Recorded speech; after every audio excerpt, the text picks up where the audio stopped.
Hi, I'm Tamitha Lynch, missionary to Ecuador. We have had the privilege of working with Dr. Heather Qualiana for many things. She directs the Holistic Child Development Care Program at Lee University and comes to Ecuador to teach the master's degree students there who are in that same program. So she has worked with many of our students. Pretty much all of our staff at the ministry center have been in her class, but then we also got to work together in 2016 when Ecuador had a major earthquake.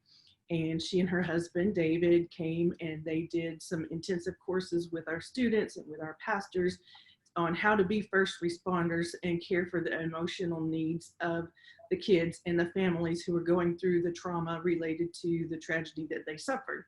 And it was just really amazing to see the great simple tools that she's able to give to these caregivers that work with kids, and we'll see how they make a difference. My favorite illustration is the little girl who had been unable to sleep through the night ever since the earthquake had happened because she lost both of her parents. She had been, traumatized all throughout the night.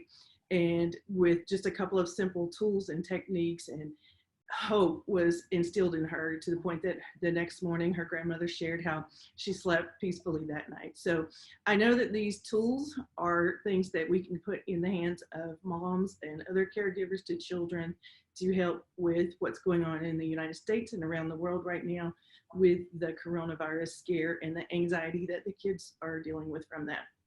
Dr. Qualiana, what do you have to share with us? Thank you, Tamitha, for that introduction. I just wanted to give a few practical tips about how to respond to children during this time, whether you're a parent, a caregiver, a teacher, if you have access to kids. There's a few things. The first thing is that in a time of crisis, it's important to try and keep as normal a routine as possible. Now, that is feeling impossible at this time with children out of school and really wanting to avoid access with other people. But what I mean is try to keep some type of routine within the home so that kids have some scheduled free time, some scheduled time where they may be looking online for some resources similar to school. It's just important to have some sense of normalcy in that way. Keeping bedtime routines the same, morning routines similar can help bring a sense of safety and security to children in these times. Another thing that's important is to play with your kids as much as you can and encouraging them to play. Most families are going to have more time than usual together. And I just encourage parents to sit down with their kids, to do playful things. For example, having your child draw how they're feeling right now with all these changes going on can really be a good experience. It's important to check in with your kids, see how they're feeling, and to validate those emotions, to remind them that things are all out of whack right now and that it's normal to feel worried. It's normal to feel happy that they're out of school for a little bit. It's normal to feel a variety of positive and negative things, just to help kids know that that's normal. Another thing you may see with your children is some separation anxiety. During times of distress, kids often have trouble separating from caregivers and loved ones. And so offer them a little more patience and reassurance during this time because these are very normal responses. Another thing that can be helpful is to limit kids' exposure to the media.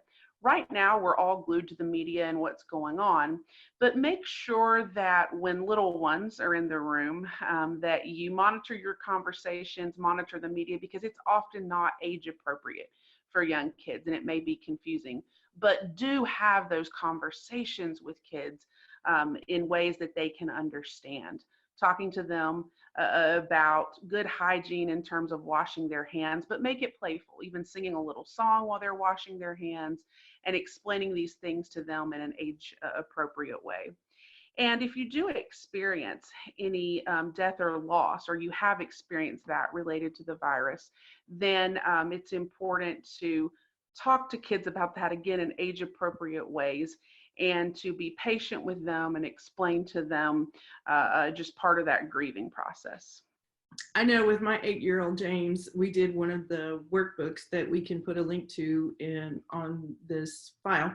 And previously he had been, oh, this is no big deal, Mr. Tough Guy. But when it came to the section of which one of these faces shows how you feel, and the different emotion faces, and he pointed to nervousness. And so it was a good conversation starter for us that we probably wouldn't have had otherwise. Yeah, yeah, absolutely. That's a perfect example of just getting at kids' level and starting to process this. And children pick up on our conversations as adults. And my daughter, who is also 8 years old, also asked me, she said, am I going to get sick and die? Is somebody going to get sick and die from this? And so we were able to have an age appropriate conversation about, this virus. We don't know everything about it, but we're taking safety measures. We're washing our hands because we want to protect everyone from getting sick. And so I think it's important to give age appropriate facts about the illness. So we want to have a little webinar Wednesday at 3 p.m. where we can invite parents, caregivers to children, anybody who's interested in this topic to come and learn some practical hands-on tools that we can use. Do you have some ideas on what you might want to share with us?